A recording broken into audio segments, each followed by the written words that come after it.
All right, I should start off by saying that you guys know I love Commander. If I didn't love Commander, I would not be spending 10 to 15 hours a week making these Commander gameplay videos for you guys. But I've said it before, and I'll say it again.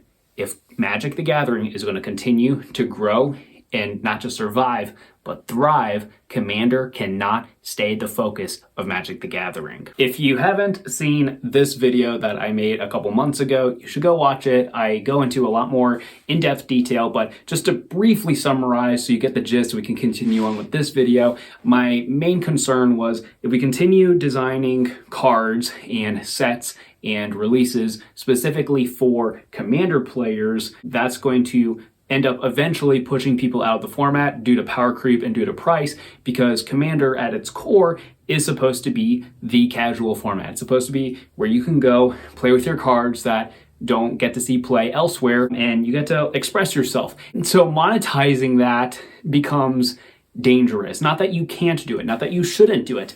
I think that a lot of the pre-made Commander decks that Wizards of the Coast makes are some of the best Magic the Gathering products that there are, and even like the draft sets that they've made for Commander are really fun and I enjoy them. So it's not that Wizards of the Coast should not make stuff for Commander, it's not that they shouldn't design any cards, but the fact that that is the sole thing that they seem to design for, even like the standard sets of recent years, and a lot of the Modern Horizon sets are chock full of new Commander cards, new legendary creatures, new multiplayer in-mind designed cards. Again, the main concern is pricing, and it's getting worse. My fears are coming to fruition now that in August we are getting Commander Masters. Now, if you are new or you haven't ever paid attention to Master Sets before, Master Sets are supposed to be, I'll get to that later, supposed to be 100% reprints and supposed to be a new draft environment that also happens to get some needed reprints out there. And as a result, they tend to be pretty expensive, but you don't have much of a fear of missing out because there's not supposed to be new cards in there. It's supposed to be like the Commander Legends of they're a draft format, but as a, with Commander Legends, we had, yes, some good reprints, but mostly it was for new cards. Commander Masters is supposed to be all reprints, so we can get some much needed value out there. And yes, it's going to be a little more expensive, but I'll get into this a little bit here in just a second. But I'm okay with these Commander draft sets costing a little bit more because there's more cards in a pack, so there is that to keep in mind. It just costs more product for them to produce. But again, Commander is supposed to be casual, and the Commander Legend sets were affordable. If you wanted to draft Commander with your friends, you could do it at not much more money than a normal draft. Now keep in mind, we are months away, we are like half a year away from the release of this set. So things could change at any point, but the problem is that Wizards of the Coast no longer likes to use MSRP. So the downside of that is we don't know what things are supposed to cost anymore. But the weird thing about that is they officially sell their product through Amazon. So whatever pricing we're seeing on Amazon is probably what it's supposed to be selling for. All right, so here are the pricings for, as of now, what we're supposed to be getting for Commander Masters. A box of draft boosters. Normally draft boosters are 36 packs of 15 cards each, and they're around $110. For this, it's $309, so 3 times the price roughly for 12 less packs, but they're 20 cards instead of 15 cards. That still is like, it equals to about 60 less cards for about 3 times the price. That is mind-boggling. That is so ridiculous. Moving on to set boosters. So if you're wanting to get more foils, you're wanting to get some more rares,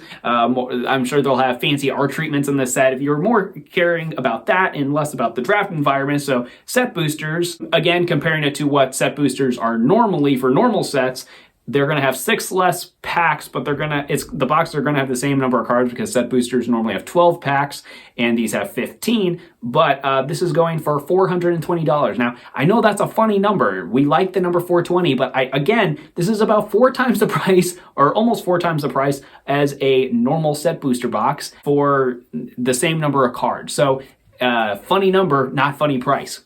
Collector boosters, not going to spend a lot of time on that because I don't know anyone who buys them, but they are for 4 packs of 15 cards, so 60 cards for $227. I didn't even care to check on what that is comparatively to collector booster boxes of the past, but that seems high. 60 cards for $227 seems ridiculous, even if every card in there is foil and every card in there is a rare even, which I know that's not what it is.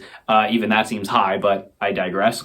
And then finally, there are 4 pre-constructed decks for the set, which, weird, but okay. If you buy the bundle of all 4 decks, that's $309, which roughly is $77 to $80 per deck, which if you go look individually, that's about what they're selling for. We could keep the Warhammer, the Universes Beyond, and the upcoming Lord of the Rings decks in mind when looking at that price, but realistically, this is almost twice the price of a normal Commander deck. But, I mean, these do look like fun themes. There's an Eldrazi one, there's a Sliver one, there's an Enchantment one. I'm blanking on what the other one is right now. So they're fun themes. Here's the problem, though. This is supposed to be a master set, and each of these decks is going to have 10 brand new cards in it. What? That's not how this is supposed to work. Now, I'm assuming that these 10 new cards per deck are going to appear elsewhere. I assume that they're like what they've done with normal sets, is that they'll have those Commander exclusive cards show up in the set boosters and in the collector boosters even. So I'm sure that they will get out there, but my concern is like, okay, well, now these new cards are going to be in very limited supply. So what if they're staples or staples for those archetypes? That's kind of concerning. When again, master sets traditionally are just reprints. So having all these new cards is kind of concerning when it's a set that's going to have lower supply and a higher price tag, which are 2 things that already get people out of the loop a lot of the time. And this is supposed to be your most popular format, and it's supposed to be your casual format. So we can all agree that those prices are kind of ridiculous. Now, it's not that outrageous when compared to master sets of old.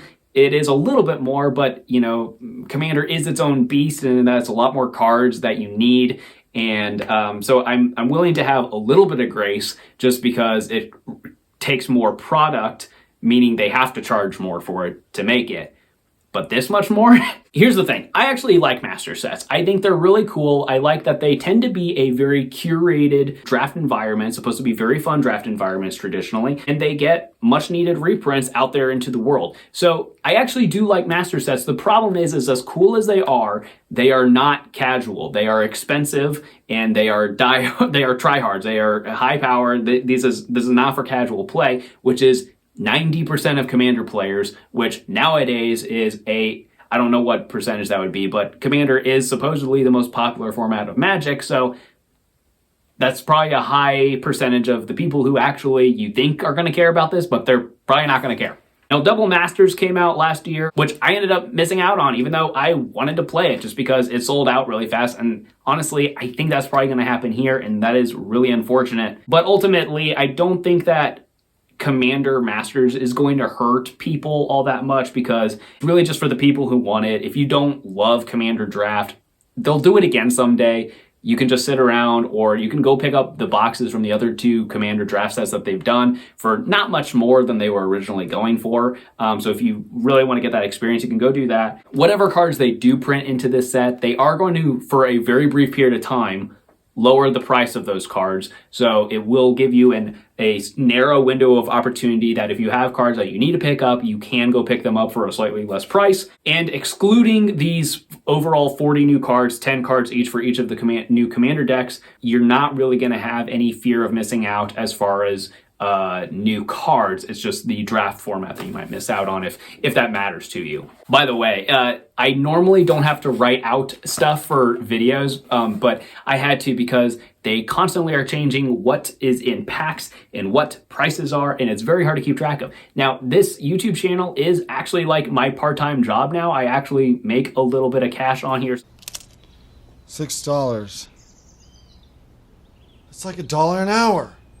It's kind of my duty to pay attention to what the heck is going on, and even I don't know what's going on sometimes. So I think that tells you something as well, but that's not that important. Okay, so it's too late. This thing is happening. It's coming out. So I wrote down a couple of cards that I think we should be looking out for. If this is a thing that they're going to do, if they're going to advertise to players we are reprinting high power, expensive cards to make them more easily accessible to the vast majority of Commander players who need these cards. I wrote down a few cards that I think we need reprinted. The first two are Atraxa, Praetor's Voice, #1 Commander according to EDH Rec. Still goes for $60, even though it's been reprinted a couple times in the last couple years, including a Secret Lair. And Dockside Extortionist, which is still $65, even though it was just reprinted in Double Masters last year. Those first two examples are prime examples of how I don't think this is really going to impact much of anything for many people. So, but anyways, Mana Crypt is somehow $230. Jeweled Lotus is about $100. Demonic Tutor, $48. Cyclonic Rift, $40. Deflecting Swap, $70. Fierce Guardianship, $75. And then obviously, you know, those are like the high, like these are going to go in a lot of decks and they're already expensive due to either not a lot of them being out there in some of these cases, as well as just they go in so many decks, so a lot of people need them for a lot of decks. So those are just like the high value ones. But then, you know, as far as like filling out all the commons and uncommon slots, I think there is some good options for just getting like cool new arts and new versions of all of like cheap cards, but like getting cool new versions of them, right? I'm talking Soul Rings, Arcane Signets, Swords to Plowshares, cards that are basically going in every deck that can play them, but they're like $1. Getting some like new cool art versions, you know, might as well. But what do you guys think about all of this? To me, that is quite a lot to take in. That's some overwhelming numbers and facts to think about. Do you agree with me that we can't keep doing this if we want Commander to stay the casual format? Or do you think I'm wrong about maybe this is going to help more than Double Masters helped? I don't know. Let me know in the comments down below, and make sure you subscribe for more Magic the Gathering related content. I'll see you later.